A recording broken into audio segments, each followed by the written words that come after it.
नमस्कार, सत श्री अकाल, राम राम सा, खमा गणी, वणक्कम, प्रणाम। आप सभी का ऑल्टरनेट मीडिया में फिर से स्वागत है। हमारे साथ जुड़े हुए 2 guest, Shashank Shekhar Jha, supreme court lawyer and also Manish Chaudhary.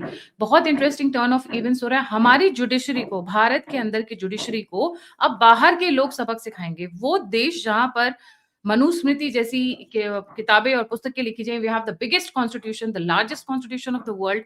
हमारी जो न्याय संहिता है, बीएनएस है, and the other text documents, CrPC, IPC, जो कि अब पुराने हो गए, have been the versatile and the matter of study। हमें अब लेक्चर देंगे ममदानी। जुमे जुमे अभी इन्हें चुम्मा लिए हुए, सॉरी, इलेक्ट हुए हुए 24 घंटे नहीं हुए हैं। Over to you Shashank. A very warm welcome Shashank ji and Manish ji. जी नमस्ते गायत्री जी, मनीष जी, आपको और आपके सभी दर्शकों को नववर्ष की हार्दिक शुभकामनाएं। गायत्री जी, दो तीन बातें हैं।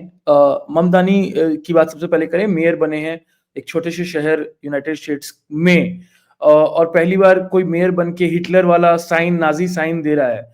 ऐसा व्यक्ति अगर भारत के एक आतंकवादी को, जो कि जेल में अभी ट्रायल झेल रहा है, उसके प्रति अगर अपनी संवेदनाएं प्रकट करता है, तो कोई आश्चर्यचकित वाली बात नहीं है।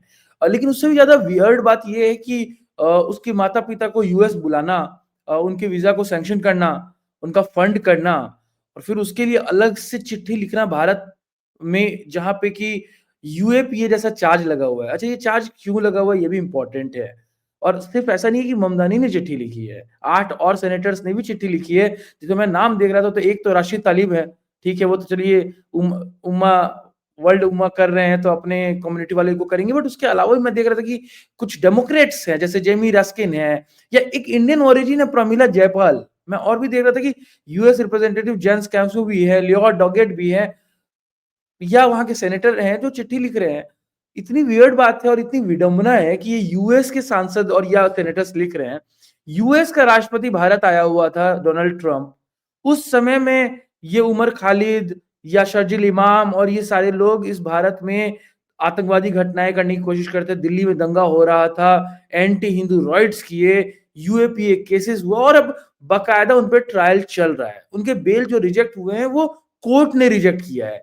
मैटर हाई कोर्ट से लेकर सुप्रीम कोर्ट तक गया था, और रिजेक्ट होने का कारण है कि प्राइमा फेसाई फर्स्ट लुक में लग रहा है कि ये इन्वॉल्व है इन केसेस में। There are WhatsApp groups, there are video evidences, जिसमें दिख रहा है कि कैसे एक प्रायोजित तरीके से डोनाल्ड ट्रंप की भारत विजिट के समय में सीए एनआरसी के नाम पे जिस तरीके से एंटी हिंदू रॉइड किया गया, वो भी दिल्ली राष्ट्र कैपिटल में, और उसके लिए बकायदा जो प्लानिंग की गई। इनफैक्ट एक व्यक्ति तो इनमें से ऐसा था जो चिकन नेक बोल के और नॉर्थ ईस्ट को भारत से काटने की बात कर रहा है, दूसरा दिल्ली में राइड कर रहा है। आम आदमी पार्टी जो सरकार में थी उस टाइम, यहाँ पे उसके ताहिर हुसैन छत पर से पत्थर और वो आग फेंक रहे हैं। बट एक और एस्पेक्ट है गायत्री जी, यहाँ पे ये है कि केस तो न्यायालय में चल रहा है, लेकिन इस तरीके की चिट्ठी भारत के हाई कमीशन को या भारत सरकार को लिखने का मतलब है कि एक प्रेशर डालने की कोशिश है भारत की न्यायपालिका पर। अब भारत की न्यायपालिका पे जो लोग प्रेशर डाल रहे हैं, वो क्या डिमांड कर रहे हैं? आपने जो भी अपने पेज में जिम मैकगवर्नन का दिया है, उन्होंने एग्जैक्टली क्या बोला है कि हम चाहते हैं कि इंटरनेशनल एंगल से इस पे हो, इंटरनेशनल लॉज फॉलो हो, और इनको एक उस तरीके की जांच हो। तो मैं सोचा कि क्या यूएस में भी ऐसा होता है? क्या यूएस में कल को अगर डोनाल्ड ट्रंप पे या कि वहां के राष्ट्रपति पे अगर इस तरीके का अटैक होगा, तो क्या यूएस में भी इसी तरीके की स्वतंत्रता होगी? तो मैंने तो सोचा कि आपके डिबेट पे आने से पहले थोड़ा रिसर्च किया जाए, क्योंकि आपके दर्शक भी चाहेंगे कि हम रिसर्च करके बैठे। मैं रिसर्च कर रहा था, तो पता चला कि 9/11 की जब घटना हुई थी अमेरिका में, और 9/11 के बाद उसका जो वन ऑफ द मास्टरमाइंड था, उसका नाम था खालिद शेख मोहम्मद, जिसको शॉर्ट में केएसएम बोला जाता है। केएसएम का जो केस है, अगर आप देखिएगा, तो ट्रायल में काफी लंबा अरसा बीता है, क्योंकि किसी भी सुरक्षा एजेंसी को ना बारीकियों में जाके डॉट टू डॉट ढूंढना पड़ता है, कनेक्शन एस्टेब्लिश करने पड़ते हैं, तभी आप कन्विक्शन कर सकते हैं, क्योंकि कन्विक्शन बड़ी बात होती है और समय लगता है। तो उतने समय तक वो जो केएसएम था, वो जेल में था। अच्छा, वो इकलौता उदाहरण नहीं है। अमेरिका का एक दूसरा एग्जाम्पल है उजैर पराचा। उजैर पराचा 2 साल तक वो सॉलिटरी कन्फाइनमेंट में था गायत्री जी। सॉलिटरी कन्फाइनमेंट मतलब एक छोटे से बक्से में बंद होता है, जहां अंधेरा है, पानी नहीं है, कुछ खाना नहीं है, आपको एकदम बंद कर दिया काल कोठरी में। सॉलिटरी कन्फाइनमेंट 2 साल का, ये अमेरिका का है। एक तीसरा नाम लिख रहा था Tanwar Rana. Tanwar Rana 2008 Mumbai bomb blast, Mumbai terrorist attack जो पाकिस्तान ने करवाया था, उसका वन ऑफ द मास्टरमाइंड है। अभी तक वो भारत नहीं सौंपा गया है, और उसको वहां कन्विक्ट कर दिया गया है। लेकिन उसके पहले तो ऐसा नहीं है कि आप जेल में गए और आपको कन्विक्शन तुरंत हो जाएगा। ये टेररिस्ट माइंडसेट से काम करने वाले इस्लामिस्ट चरमपंथी हैं और इनको इनके जो एजेंडा है ना वो काफ़ी है। लेकिन वियर्ड बात ये नहीं है गायत्री जी कि ये इस्लामिक चरमपंथी वाला काम कर रहे हैं। वियर्ड बात ये है कि अब कुछ लोग जो मेयर जैसे पोजीशन पे, अमेरिका जैसे राष्ट्र पे बन गए हैं, वो इनको समर्थन दे रहे हैं। जैसे भारत में है ना कि नक्सलवाद है और फिर अर्बन नक्सल्स उसको समर्थन देते हैं। ऐसे ही इस्लामिक चरमपंथ वाले हैं और उसको समर्थन देने वाले लोग अच्छे-अच्छे पोजीशन पे पहुंच के उनको समर्थन देते हैं। तो ये बहुत अनफॉर्चुनेट है। कल ही परसों हमने देखा किस तरीके से यूरोप के एक देश में 100 लोगों से 50 लोगों से ज्यादा लोग की हत्या कर दी गई। एक दूसरे का एक चर्च को जला दिया गया। तो मेरा मानना है कि ये बार-बार चीजें हो रही हैं, ये अपनी गलतियों से सीख नहीं रहे। और आज जब ममदना को हमने देखा है कि कुरान पे हाथ रख के शपथ ली गई है, पहली बार ही हुआ अमेरिका के इतिहास में कुरान पे हाथ रख के शपथ ली गई है। तो देखते हैं आगे क्या होगा, लेकिन बहुत अनफॉर्चुनेट जी, I'll come to बहुत important questions है because this is not related to the Parliament of Bharat. This is related to something else जो उन्होंने खुद पाल पोस कर बड़ा किया है। Manish, very warm welcome. Manish, ये चल क्या रहा है? जी, योर फर्स्ट कमेंट। आप म्यूट पर हैं।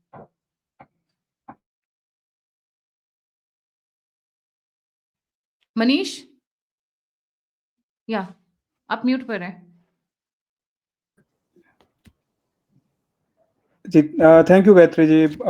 आई थिंक जो शशांक जी ने जो पॉइंट रखा उसमें बहुत ही एक इंट्रिकेट डिटेल अगर आप देखेंगे कि किस माइंडसेट से ऑपरेट करते हैं, और अगर आप उसको मैं थोड़ा इंडिया के पर्सपेक्टिव में लेकर के आऊँ, एक इसमें इंटरेस्टिंग चीज़ है कि why all of a sudden these guys are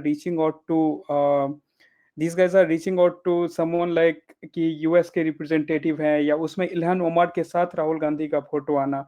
मैं उस चीज को, और उसके बाद अगर आप ये जो नाम देख रहे हैं यहाँ पर, इस तरीके के फोटो, क्योंकि एक देखिए इंडिया में कंटिन्यूअस लास्ट कुछ दिन से अटेम्प्ट रहा है कि एक जेनजी प्रोटेस्ट या उस टाइप की चीज को क्रिएट किया जाए, बट तक they have not been successful till now. अगर वो सक्सेसफुल नहीं हो पा रहे हैं, आपको उसके बाद ढूंढना पड़ेगा कि वो प्रोटेस्ट में हीरो ये लोग किसको ढूंढ रहे थे। हीरो उस प्रोटेस्ट में राहुल गांधी या ऐसे कुछ नेताओं को ढूंढा जा रहा था, जैसे राहुल गांधी हो या फिर फुंगसुक वांगडू का केस हो, वो जो उस टाइप पे जो मूवी बना था।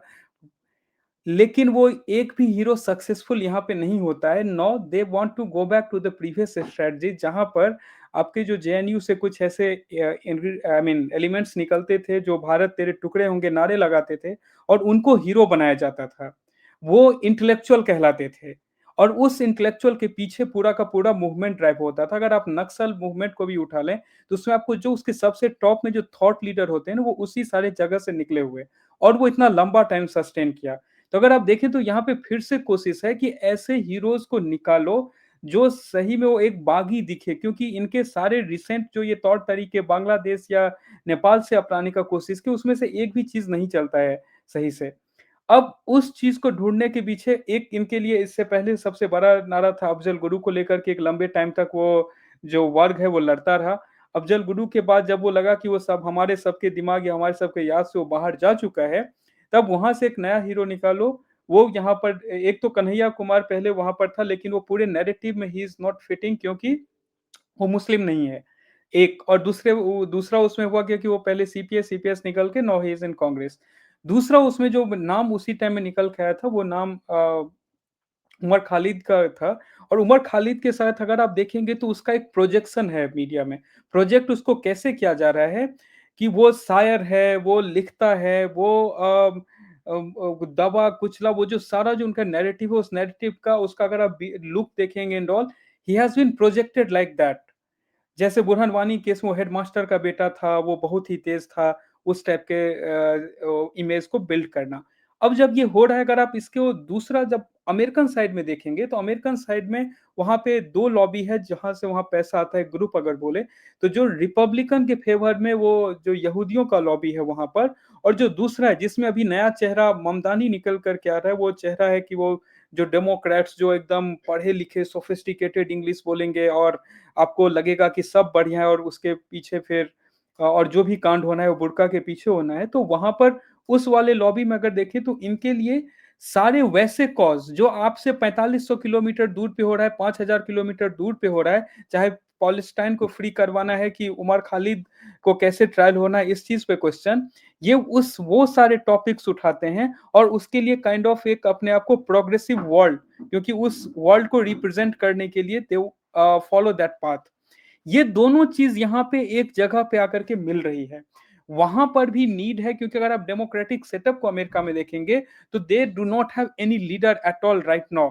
अब सोचिए कि उसमें ममदानी को वो लोग प्रॉप अप कर रहे हैं, तो अब उनका हालत क्या है। और भारत में सेम उस पार्टी का भी हालत है जो बैठी हुई है, और दोनों का ये जहां पर इंटरेस्ट कोलाइड कर रहा है, उसी में से उमर खालिद के लिए चाहे वो 8 डेमोक्रेट सीनेटर्स का लेटर आना, चाहे ममदानी का हैंड रिटन नोट आना, चाहे आपको जो हमारे लीडर ऑफ अपोजिशन का बार बार ऐसे नेताओं से मिलना जो बाद में भारत को ही उसके लॉ एंड ऑर्डर, उसके कानून, उसके कानून व्यवस्था को कैसे चलाया जा रहा है, उसमें हमारा जो सुप्रीम कोर्ट कैसे एक्ट कर रहा है, हाई कोर्ट कैसे, इस सारे चीज पे कमेंट करेंगे, सो दैट एक प्रेशर जैसा सिचुएशन बिल्ड किया जा सके, कहीं ना कहीं गवर्नमेंट गिव अप करे, कहीं ना कहीं कोर्ट को ऐसा फील हो कि हम यहाँ पर शायद नहीं ठीक से कर रहे, हमारा इज्जत नहीं हो रहा है। तो एक प्रेशर पॉलिटिक्स को ये तीसरा एंगल है, एंड ऑल दीज 3 इंग्रेडिएंट्स का इम्पैक्ट है कि ये लेटर 30 दिसंबर को रिलीज होना। जी गायत्री जी। मैं इसको प्रेशर नहीं मानती हूँ, मैं इसको ब्लैकमेल मानती हूँ। शशांक जी, ये ऐसा नहीं लग रहा है कि हमारे देश में आकर कह रहे हैं कि तुम अपने गद्दारों को फ्री में छोड़ो। क्यों हम अपने गद्दारों को फ्री में छोड़े भाई? तुम कौन हो ब्लैकमेल करने वाले? ये 8 सेनेटर्स हैं कौन? आपकी जो ज्यूरिसडिक्शन है वो आप अपने देश में निकालो। आप वहां से निकलकर you go to Afghanistan, you attack the entire country. आप वहां से निकलकर जाते हो पाकिस्तान के अंदर अटैक करके एक ओसामा बिन लादेन नाम के बंदे को मारकर आते हो, एंड गॉड नोस उस ओसामा बिन लादेन को you are the one who cropped up. आपने खड़ा किया, पाला, पोसा, उसको बड़ा पेट बनाया, और फिर इंश्योरेंस के पैसे कमाने के लिए वर्ल्ड ट्रेड सेंटर को गिराकर पूरी दुनिया को एक बहुत बड़ा चूना लगाया। वर्ल्ड ऑन टेरर और war on terror, what ever the term they give. अब ये भारत के साथ ऐसा करना चाहते हैं, and why is it always कि जब भी कहीं गलत न्यूज आती है तो साथ में शहजादे जरूर नजर आ जाते हैं। But this time I see they are playing with the judiciary. जी शशांक। गायत्री जी, क्योंकि मैं कानून का विद्यार्थी हूँ और यहाँ प्रैक्टिस भी करता हूँ इंडिया में, एक हमारे यहाँ लीगल प्रिंसिपल है जनरली कि bail is a rule, jail is an exception. कि जेल एक्सेप्शनल केस में ही होता है, बेल रूल। लेकिन सुप्रीम कोर्ट ने और हाई कोर्ट ने ये भी क्लियर किया हाल फिलहाल में कि यूएपीए जैसे केसेस जब होते हैं तो bail is an exception, jail is a rule. क्योंकि अभी रिसेंटली एक आया है judgment, would you elaborate on that please? क्योंकि वो रिसेंट का है, अभी हफ्ते भर पहले या 10 दिन पहले। बिल्कुल, बिल्कुल, बिल्कुल। तो उसमें कहा गया है कि जब यूएपीए जब सेक्शन किसी पे इन्वोक होता है, तो यूएपीए का मतलब है कि अनलॉफुल प्रिवेंशन एक्ट। बेसिकली आप कोई भी ऐसा कार्य कर रहे हैं जो देश विरोधी है या ह्यूमन राइट के अगेंस्ट है। आज ये जिस इंटरनेशनल लॉज का हवाला दे रहे हैं यूएस के सेनेटर्स, उनको ये थोड़ा सा बुद्धि होना चाहिए था या उनको ये ज्ञान होना चाहिए था कि इंटरनेशनल लॉ में सबसे पहली बात की जाती है पीस की या ब्रदरहुड की या शांति की। यहाँ पे जो आतंकवादी की माइंडसेट होती है, चाहे वो कोई भी माइंडसेट वाला आतंकवादी हो, उनका होता है कि समाज में एक वैबन्य पैदा करना, बम फोड़ना, लोगों को मारना, कुचलना और एक कियोस क्रिएट करना। तो जो भी व्यक्ति या संस्था इस तरीके का कियोस क्रिएट करता है, आप उसको जेल में डालते हैं। अच्छा, अमेरिका खुद पास्ट में हर साल इनफैक्ट अमेरिका एक लिस्ट जारी करता है कि हमने दुनिया भर के इतने ऑर्गेनाइजेशन को अपने उस लिस्ट में डाला है, हमने दुनिया भर के इतने लोगों को उस लिस्ट में डाला है जो हमारे हिसाब से आतंकवादी है, और उस पे पैसे भी डालता है। लेकिन क्या है गायत्री जी कि पिछले कुछ सालों में, एक आध साल में आप देखिए कि अमेरिका की थोड़े से ना व्यूज चेंज हुए हैं। जैसे कि अमेरिका के लिस्ट में एक आदमी जो आतंकवाद का सबसे बड़ा आदमी था, उसको डोनाल्ड ट्रंप ने बुला के और अवार्ड दे दिया अपने अपने कंट्री में। दूसरे ऐसे एक आदमी से अमेरिका का राष्ट्रपति सऊदी और यूएई जब के ट्रिप पे गए थे तो जाके मिल भी लिए। तो बेसिकली उनको अभी हो गया कि भाई पैसा चाहिए, पैसा दे रहे हो तो हम तुमको माफ करने के लिए तैयार हैं, हम तुमको छोड़ देंगे, तुम अगर हमसे एग्रीमेंट तरीके से कर रहे हो तो कर लेंगे, नहीं तो नहीं होंगे। तो गायत्री, इसके पीछे एक बहुत बड़ा एंगल है, क्योंकि भारत अमेरिका के दबाव में नहीं आया, क्योंकि भारत ये एक्सेप्ट नहीं किया कि डोनाल्ड ट्रंप और अमेरिका की मध्यस्थता की वजह से ऑपरेशन सिंदूर रुका है, क्योंकि भारत ने नहीं कहा कि आप 50% टैरिफ लगा रहे हो, लगाओ, बट हम नहीं झुकेंगे, हम अपना डेयरी इंडस्ट्री आपके लिए नहीं खोलेंगे, क्योंकि भारत ने कहा कि हम अपनी स्वतंत्रता और जो स्वाभिमानता है वो उस तरीके से नहीं छोड़ेंगे जिस तरीके से पाकिस्तान का एग्जांपल ले लीजिए या कोई और देश आपके लिए छोड़ सकते हैं। तो भारत ने अपना स्टैंड रखा है, और उस स्टैंड के बाद भी गायत्री जी, अब जस्ट कल की बात है, कल ही भारत सरकार ने घोषणा की है कि हम चौथी सबसे बड़ी अर्थव्यवस्था आ गए हैं। तो सोचिए अमेरिका के 50% टैरिफ दबाव के बाद भी अगर हम चौथी सबसे बड़ी अर्थव्यवस्था पे आ गए हैं, जहां पे हमने फाइनेंशियल इंक्लूजन 99% लोगों का ले आया है, तो ऐसे समय में ऑब्वियसली अमेरिका और उसके डीप स्टेट ये नहीं चाहते कि हम ग्रो करें। उसको रोकने का क्या तरीका है कि हमारी उन सारी इंडिपेंडेंट इंस्टीट्यूशंस पे आप क्वेश्चन उठाइए। तो ये पहला नहीं है, इसके पहले आप देखिए कि इन्होंने सेबी पे क्वेश्चन उठाना शुरू किया और अडानी को टारगेट किया। अब इन्होंने जुडिशरी को क्वेश्चन उठाना शुरू किया और उमर खालिद वाले मैटर को उठाया है। कल को कोई बड़ी बात नहीं होगी कि अमेरिका इलेक्शन कमीशन पे भी क्वेश्चन उठाए। और आपने जैसा कहा Shehzada, it's not only about Shehzada, unfortunately Gayatri ji वो लीडर ऑफ अपोजिशन है और उनकी पार्टी सबसे बड़ी दल है और सबसे पुरानी दल है इस देश की कांग्रेस पार्टी अनफॉर्चुनेटली पिछले 1 दशक या 2 दशक से कंप्लीटली लेफ्ट और वोक हो गई है। और उसका खामियाजा ये है कि आज हमारे पास एक रिलायबल ऑपोजिशन नहीं है। अगर आपको बीजेपी से कोई प्रॉब्लम है भी तो you can not go anywhere, क्योंकि आपको दिख रहा है कि आपके सामने वोक लिबरल लेफ्टिस्ट लोग बैठे हुए हैं who do not want any good for your country.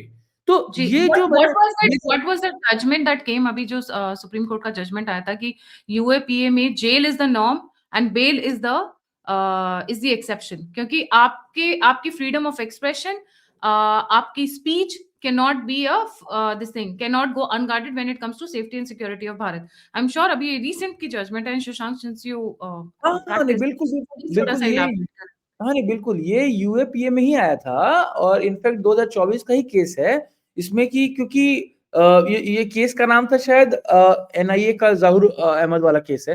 तो उसका सजेशन को लेते हुए सुप्रीम कोर्ट ने यही कहा था कि यूएपीए के केसेस में हम जेल इज अ रूल नहीं बोल सकते। इसलिए नहीं बोल सकते क्योंकि जेल इज अ रूल वाला जो कॉन्सेप्ट है वो जनरली तब बोला जाता है जब हम नॉर्मल किसी केस की बात कर रहे हैं। फॉर एग्जांपल चोरी की बात हो गई, डकैती की बात हो गई, वो नॉर्मल नहीं है, मतलब कंपेरेटिवली। लेकिन कि अगर वो केस चल रहा है और केस कंप्लीट नहीं हुआ तो हम उसमें उस तरीके से बात नहीं करते। लेकिन यहाँ पे जो वो बात बोली गई है वो इसलिए कही गई है क्योंकि नॉर्मल से काफी डिफरेंट है और इसमें कुछ बहुत सारे केसेस जिसमें सुप्रीम कोर्ट ने स्पष्ट कहा है कि यूएपीए केसेस को हम नॉर्मल केसेस की तरह ट्रीट नहीं कर सकते हैं। तो उसी का एक नाम लेके सुप्रीम कोर्ट ने इस तरीके की बात की थी। 2024 में इनफैक्ट 2-3 बार में कहा गया था।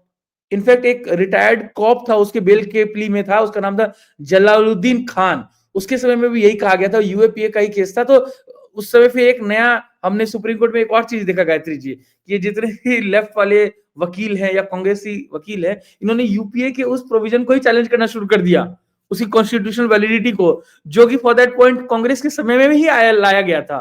लेकिन उसके कॉन्स्टिट्यूशनल वैलिडिटी को चैलेंज कर दिया गया कि अरे यूएपीए का इतना स्ट्रिंजेंट सेक्शन क्यों हो सकता है, कैसे हो सकता है। लेकिन फिर हमको समझना पड़ेगा इस देश का इतिहास। हमारे यहाँ सबसे पहले टाडा था, फिर उसको स्ट्रॉन्ग करके पोटा लाया गया जब पार्लियामेंट पे अटैक हुआ, फिर पोटा को कम करके जब कांग्रेस आई तो दूसरा टाडा लेके आई और फिर अब हमारे पास यूएपीए लेके आए, सॉरी, और अभी यूएपीए ही चल रहा है। तो कांग्रेस के समय का ही यूएपीए है।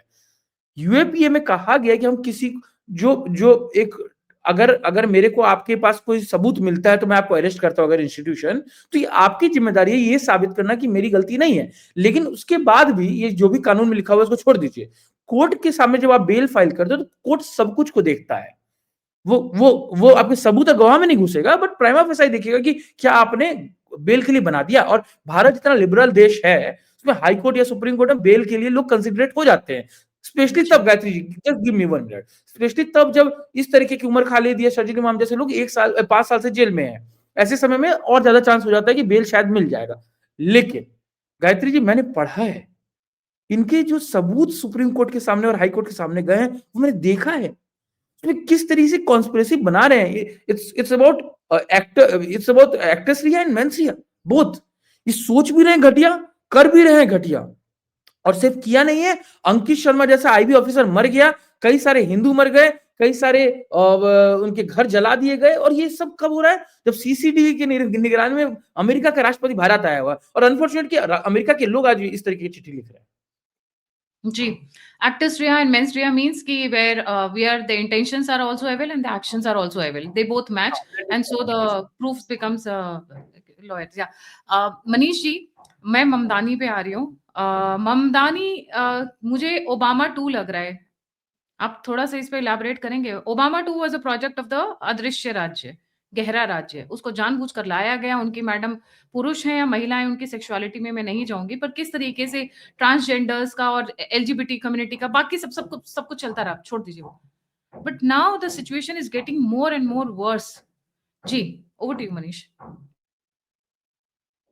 You are mute. जी हाँ गायत्री जी। जी, देखिए इसमें सबसे पहले तो एक चीज़ देखना पड़ेगा। अगर आप ओबामा के बाद देखें, क्योंकि जो दोनों पार्टी है, जो प्राइमरी 2 पार्टी अमेरिका की है, उसमें आप डेमोक्रेटिक का देखें तो ओबामा के बाद they do not have a face. उसके बाद उन्होंने हिल आई मीन क्लिंटन को ट्राई किया वहाँ पे, हिलरी क्लिंटन। उसके बाद हिलरी क्लिंटन का वहाँ पे ट्रम्प, वो हिलरी क्लिंटन को 2016 के इलेक्शन में वहाँ पे हराते हैं। 2020 के इलेक्शन में क्या घपला हुआ नहीं हुआ, to some extent there is still lot of debate and discussion.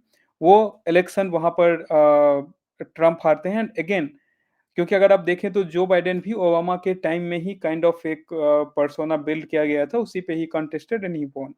उसके बाद से जो मैं पहले भी बोल रहा था इस डिस्कशन में, कि अगर आप वहां पर देखें तो ओबामा के बाद से अभी डेमोक्रेटिक पार्टी के पास there is a complete void of a face जहां पे लोग वोट करेंगे।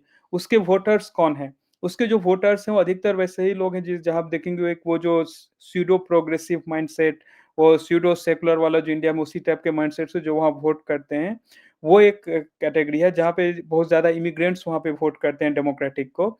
तो वहां पे उनके पास फेस नहीं है। लास्ट फेस अगर आप ओबामा, और मैं इस पे आऊंगा कि क्यों ममदानीज ओबामा 2.0, वो समझ में भी आएगा।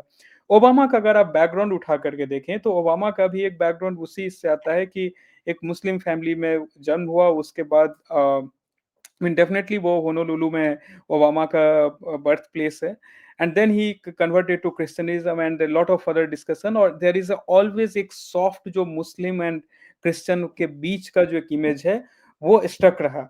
And that played a role, जिसको कि ये लोग बहुत ही अच्छे तरीके से प्रेजेंट करते हैं कि आपको इंटेलेक्चुअल है, फॉरवर्ड थिंकिंग है, सबको साथ में लेकर के चलने वाला है। और वो प्रोजेक्ट वहां पे एक लंबे टाइम तक चला एंड इट पीक्ड। ओबामा का ईयर खत्म हुआ एंड इवन दो वो लोग ट्राई कर रहे हैं कि मिशेल ओबामा को आगे लाने का, but it is not working. अब क्या था कि सिमिलर स्टोरी आप they tried with Kamala Harris to certain extent. लेकिन अगेन वो फिट जो है वो ब्रॉडर नैरेटिव में वो फिट नहीं बैठ रहा है। क्योंकि दो चीज उसमें है, अमेरिका चाहे दुनिया में जितनी बार बोले कि मैं सबसे एडवांस कंट्री हूँ, लेकिन आज तक वहां पे किसी कोई फीमेल प्रेसिडेंट नहीं जीती है। नंबर एक, नहीं बनी है कोई फीमेल कैंडिडेट, प्रेसिडेंशियल इलेक्शन नहीं जीती है। दूसरा चीज, अगर आप कमला हैरिस के भी नैरेटिव को अगर आप पूरा का पूरा सेट करके देखें तो वो एग्जैक्टली वैसा फिट नहीं हो रहा है। वो जो मजलूम दबा कुचला वाला जो चीज ओबामा के साथ हो रहा था, नाउ एंटर्स ममदानी। उसके अगर आप कैंपेन्स देखें उसमें किस तरीके का हेट है भारत के खिलाफ या हिंदुइज्म के खिलाफ, वो आपको दिखेगा वहां पर। अब ये क्या हो रहा है कि अगर आप लंदन का एग्जांपल आप देखें कि वहां पे वो सादिक खौ ही बिकम्स मेयर एंड कंटिन्यूज और उसको नाइटहुड भी मिलता है।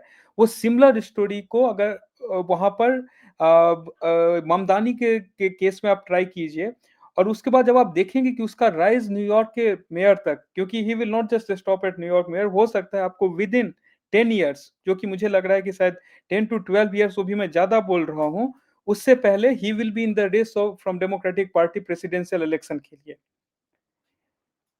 वहां पर अगर आप देखेंगे उस राइज को, तो उसमें हर एक वो एलिमेंट पीछे से ऐड किया जा रहा है कि वो पढ़ा लिखा है, बहुत अच्छा बोलता है, वो प्रोग्रेसिव है, वो सबको लेके चलने वाला है, वो ऐसे जगह से वो निकल करके है जहाँ पे बहुत डिफिकल्टीज थी, यंग है एंड एवरीथिंग।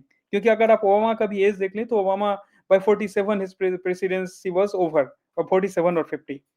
तो ये सारा फैक्टर, अगेन अब क्वेश्चन आता है, ये फैक्टर क्यों लाया जाता है, कौन लेकर के आ रहा है? तो अगर आप देखें जो अदृश्य राज, जिसकी हम बार बार बात करते हैं, तो उनके नैरेटिव में सारे जगह पे ये टाइप के लोग बहुत जल्दी फिट बैठते हैं, क्योंकि बहुत सॉफ्ट स्पोकन होते हैं।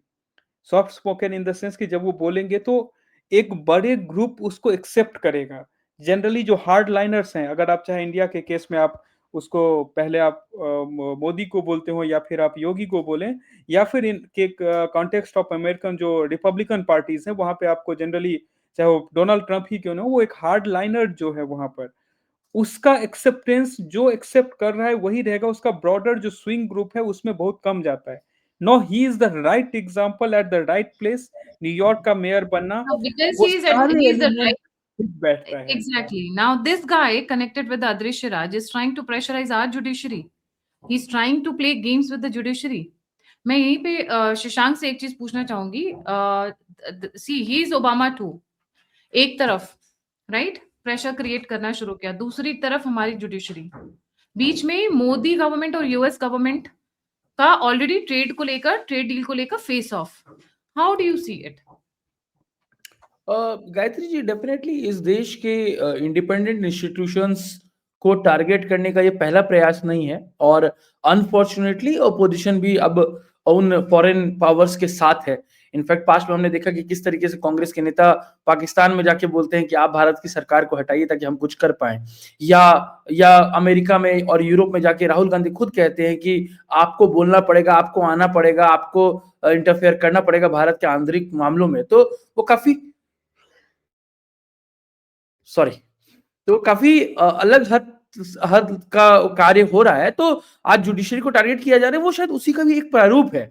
लेकिन एक बात और समझना पड़ेगा गायत्री जी, मैं कुछ समय पहले सुप्रीम कोर्ट में था और एक पर्टिकुलर डे की बात कर रहा हूँ कि जब भारत के सॉलिसिटर जनरल तुषार मेहता साहब ने सुप्रीम कोर्ट में एक आर्ग्यूमेंट के टाइम में एक मजाकिया लहजे से एक बात कही थी जो कि बहुत सुचारू रूप से सही है। उन्होंने कहा था कि भारत का सुप्रीम कोर्ट पूरे वर्ल्ड में one of the strongest supreme court है। मतलब सुप्रीम कोर्ट के पास इतनी असीमित पावर तो अमेरिका में भी नहीं है जितनी भारत में है। तो भारत क्या मानेगा अमेरिका की बात या उनके दबाव में आएगा? मुझे ऐसा नहीं लगता। एक अच्छी बात है कि भारत का सुप्रीम कोर्ट या भारत के सुप्रीम कोर्ट के न्यायाधीश या इवन हाई कोर्ट के न्यायाधीश डायरेक्टली सोशल मीडिया पे नहीं है। सोशल मीडिया पे नहीं होने की वजह से उनके ऊपर प्रेशर भी कंपेरेटिवली कम है, क्योंकि हमने देखा कि ब्राजील के केस में जिस तरीके से सोशल मीडिया पे था तो इलॉन मस्क उनको बार बार टारगेट कर रहा था उनके एक फैसले को लेके। भारत में ऐसा नहीं है, उनको प्रोटेक्शन मिला हुआ है, उनको इम्यूनिटी मिली हुई है। हाँ गायत्री जी, एक बात जरूर है जिसका हमको ध्यान रखना चाहिए, क्योंकि उमर खालिद वगैरह जितने भी लोग हैं, इनका अभी सुप्रीम कोर्ट ने बेल रिजेक्ट कर दिया है। तो अब इनको जो वापस से आगे जब भी बेल लगाएंगे ट्रायल कोर्ट में लगाएंगे वापस से। ट्रायल कोर्ट के जजेस के पास वो इम्यूनिटी नहीं होती जो अदरवाइज हाई कोर्ट या सुप्रीम कोर्ट के जजेस के पास होती है। हमने अरविंद केजरीवाल के केस के समय में देखा था कि किस तरीके से आम आदमी पार्टी का पूरा इकोसिस्टम जजेस को टारगेट कर रहा था खुल के, और जजेस के प्रोटेक्शन में कोई नहीं आया था। तो वो देखना पड़ेगा कि भारत सरकार और भारत की व्यवस्था उन जजेस के प्रोटेक्शन में, उन जजेस को प्रोटेक्ट करने के लिए रहे जो अदरवाइज सही फैसला दे सकते हैं। सुप्रीम कोर्ट का precedence I think Shashank ji, are you there? So looks like we have lost him. Shashank ji, ji Manish, I come to you. I think वो थोड़ा सा उनका कुछ इशू आ गया है। एक बात बताइए, क्या ट्रम्प और मोदी गवर्नमेंट के बीच में एक another Shashank, I think you are back ji, please complete your point. हाँ, तो मैं ये कह रहा था कि जो जुडिशरी है उसको प्रोटेक्ट करने की जिम्मेदारी भारत सरकार की है, और उसको इंडिपेंडेंट रखने की जिम्मेदारी या इंडिपेंडेंटली वर्क करने की जिम्मेदारी जुडिशरी की खुद में है। तो मेरा मानना है कि जुडिशरी के पास बड़ा क्लियर है, सबूत है, गवाह है। हाँ, एक बात से मैं जरूर सहमत हूं कि इस केस को जल्दी कंप्लीट करना चाहिए और इन सभी लोगों को फांसी की सजा देनी चाहिए या आजीवन कारावास की सजा देनी चाहिए, क्योंकि फिर वो जो पॉइंट है ना कि बिफोर कन्विक्शन हम क्यों रखे हैं, वो भी सही है। आप कन्विक्ट ही कर दो। आप कन्विक्शन की बात कर रहे हो, मैं तो सुन रही थी कि आम आदमी पार्टी उनको टिकट देने वाले दिल्ली के इलेक्शन में, फिर पता नहीं क्या बाद में क्या हुआ, तो मैटर खल्लास हो गया है से जी, मीडिया में लाल आया, हो गया। क्योंकि अरविंद केजरीवाल के समय ये हो गया ना कि आप चुनाव के लिए अगर खड़े हो रहे हैं तो आपको कैंपेनिंग करने के लिए मिलेगा। तो सोचा कि क्योंकि ऐसे बेल नहीं मिल रहा है तो हम इलेक्शन में लड़ते हैं और हम उसी के नाम पे बेल ले लेंगे। तो ये बिल्कुल प्लान था गायत्री जी। लेकिन थोड़ी सी समझ शायद पॉलिटिकल पार्टीज में थी ऑपोजिशन में कि उन्होंने उनको टिकट नहीं दिया। मनीष, आपसे पूछूंगी मैं नेक्स्ट क्वेश्चन। आपको लग रहा है कि खालिद को लेकर, क्योंकि एक 8 सेनेटर्स लिख रहे हैं, भैया तुम हो कौन? बेगानी शादी में अब्दुल्ला दीवाना, हमारे इंटरनल मैटर है, हम देखेंगे। यू शुड बी हैप्पी कि वी आर पनिशिंग अ गाय जिसने आपके प्रेसिडेंट के विजिट के टाइम पर पूरा क्योस क्रिएट कर दिया, इतने लोगों को मार दिया। But do you think it's going to be another clash of between the Modi and the US government, Trump government? Trump administration से इस पे गायत्री, जितनी मेरी समझ है इसमें क्लास का केस नहीं आएगा, क्योंकि अगर आप देखेंगे कि जो 8 सीनेटर ने इसको लिखा है वो सारे के सारे डेमोक्रेटिक पार्टी से हैं, उसमें रिपब्लिकन कोई भी नहीं है। एक कुछ सेनेटर हैं, कुछ रिप्रेजेंटेटिव हैं हाउस ऑफ रिप्रेजेंटेटिव से।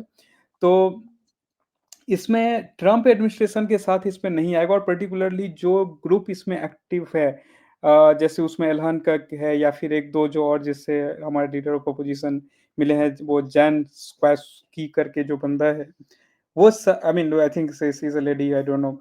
तो वो ये सारे लोग जो हैं वो एंटी ट्रम्प जो ग्रुप है, चाहे वो डेमोक्रेटिक से हो, चाहे फिर वो ट्रम्प के पॉलिसीज को विरोध करते हुए, राशिदा तलाइब नाम है उसमें से एक का, Pramila Jayapal, Jamie Raskin, I think already Shashank ji ने नाम काफी सारा उन्होंने ऑलरेडी कहा था, ये सारे लोग इंडियन उस एजुकेशन एंटी भाई लॉबी से हैं। तो ये कभी भी ट्रम्प वर्सेस मोदी गवर्नमेंट यहाँ पे नहीं होगा, क्योंकि अगर आप ट्रम्प के जो स्टेटमेंट्स हैं ये इन सब के अगेंस्ट में रहे हैं। और अगर आप देखेंगे तो if Trump speaks anything favour of Mamdani, हाँ, एक चीज मैं करेक्ट करना चाहता हूँ, जो मैंने कहा कि प्रेसिडेंट ममदानी फॉर प्रेसिडेंट, उसमें एक टेक्निकल प्रॉब्लम यह है कि Mamdani is not US born, he is naturalize citizen. तो president for president of US he won't be there, but he will definitely be a face, ये जरूर होने वाला है, ऑफ डेमोक्रेटिक पार्टी। अब उसमें दूसरा है कि जो अभी मैं बोल रहा था, इसमें देखिए ट्रम्प और मोदी सरकार के बीच में जो कॉन्फ्लिक्ट्स या जो रिसेंटली हुए हैं, it has multiple different reason, but I will discount this, ये उसमें नहीं हो सकता है। क्योंकि अगर इफ एनीथिंग ही स्पीक्स, जो ममदानी के शब्दों का अगर ट्रम्प रिपीट करे, सबसे पहले जो लॉबी ट्रम्प के पीछे अभी भी काफी स्ट्रांगली खड़ा है, जो यहूदियों का लॉबी है, जो इजरायली लॉबी है, that lobby will be the first one जो इसमें सबसे पहले भागेगा पीछे से, या वो उसको प्रॉब्लम होना चालू होगा। क्योंकि वो ममदानी, या अगर आप उमर खालिद का केस देखें, तो ये लोग वो लोग हैं कि यहाँ से 4500 किलोमीटर दूर पे फिलिस्तीन को आजाद कराने का यहाँ पे ये लोग ठेका लेकर के जेएनयू में बैठे हुए थे। अब इसमें देखिए, क्योंकि वो फिलिस्तीन का आजाद होने वाला, वो अपने आप में एक अलग स्कैम है, जहाँ पे पता चला कि यासिर अराफात की बेटी का नेटवर्थ है $8 बिलियन, और ये लोग उसको हम करोड़ों करोड़, हजारों करोड़ का एड देते रहे हैं इतने लंबे टाइम तक। तो यहाँ पे मुझे नहीं लगता है कि दिस विल ये फेस ऑफ। हाँ, इसका एक दूसरा इम्प्लीकेशन जरूर होगा, वो आप अगर आप देखेंगे तो भारत के अगेंस्ट में जो रेटिंग्स आती है, यदि इस इंस्टीट्यूशन ने भारत में फ्रीडम ऑफ स्पीच पे ये रेटिंग दे दिया, ह्यूमन इंडेक्स पे ये रेटिंग दे दिया, फूड हंगर इंडेक्स पे सोमालिया हमसे ऊपर आता है रेटिंग में, तो वो सारे इंस्टीट्यूशंस जो है वो अगेन उसको एक टूल मिला है भारत को के अगेंस्ट में बोलने के लिए, एक नया मुद्दा मिल गया, नया एविडेंस मिला है जिसको लोग यूज करेंगे सपोर्ट करने में। और उसके बाद जो इसका सबसे बड़ा फैक्टर जो यूज होने वाला है, जो मुझे लग रहा है जिसका पर्पस था, जो मैंने शुरू में कहा था डिस्कशन के, कि इंडिया में वो जो एक होता है ना, जो इंटेलेक्चुअल ग्रुप्स कोई भी मूवमेंट, आंदोलन या कुछ भी उसको ड्राइव करते हैं, चाहे आप अन्ना आंदोलन को उठा लें, या चाहे आप जो जेएनयू में प्रोटेस्ट हो रहा था, या नक्सल मूवमेंट को, उस मूवमेंट में जो ये जन नायक जिसको बना करके लड़ना चाह रहे थे, that Jan Nayak has not worked out exactly. तो वो उसमें एक नया एंगल वो ढूंढने का कोशिश कर रहे हैं कि हम यहाँ से एक हीरो ढूंढें, और उस हीरो के अगेंस्ट हम उस मूवमेंट को बिल्ड करें, सरकार को या सुप्रीम कोर्ट, आई मीन हमारा जो कानून व्यवस्था है उसको हम इरिस्पॉन्सिबल दिखाएं, उसको हम इनकैपेबल दिखाएं, उसको हम मतलब बायस दिखाएं, वो सारे चीज को करने का ये एक बहुत बड़ा टूल इनके हाथ में लगा है। That's what they want to maximise with this. Thank you so much, Shashank ji, for joining. This is a direct blackmail and a pressure-creating tactic on our judiciary. They have no right, no say. आप क्या कर रहे हो? हमने तो कभी बोला नहीं है उसामा बिन लादेन के साथ आपने क्या किया। हमने तो कभी रेज ही नहीं किए पॉइंट्स कि आपने कितने कितने टेररिस्ट ग्रुप क्रिएट किए और कितनों को मारा, just so that your arms and weapons industry can move on. But this Mamdani ji ji एक एक एक एस्पेक्ट है बड़ा, ये इंटरनेशनल लॉ की बात कर रहे हैं, मेरे पे एक और बात याद आई, जब इन्होंने इराक पे अटैक किया था तो क्या बोला था कि वहां पे ऐसे human right, weapons of mass destruction. बिल्कुल एग्जैक्ट दैट वर्ड, और ये बोल के उन्होंने यूके को, यूरोप को, फ्रांस को, सबको ले लिया अपने साथ, अटैक कर दिया, एक बम छोड़ी, एक सुतली बम नहीं मिला। और कहाँ गया तब इंटरनेशनल लॉ?